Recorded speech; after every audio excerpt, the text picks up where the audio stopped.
Koe taha mala tala hangau ke motu ko niwe ke tau puhala. Tu tongi tupe ke moe e tau whakataanga ke o mai moe no no whe motu whakahingoa koe permanent residency. Ko tahe o ko Turkey ke he taha kautaha ne hoko mai e tau ko mole. Moe whai whakatutalanga moe whakatufonu niwe. Koe kautaha Astorwood ne whakatutala moe whakatufonu ke talanga e taha whale koe Crash.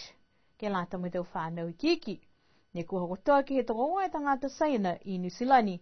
Ha kua to tongi e laua e oa e seo awhetala ke moa e whakataanga ke ronofo I niwe. Mai ke moa foki e whakataanga ke ronofo I New Zealand ke he tau ko mole.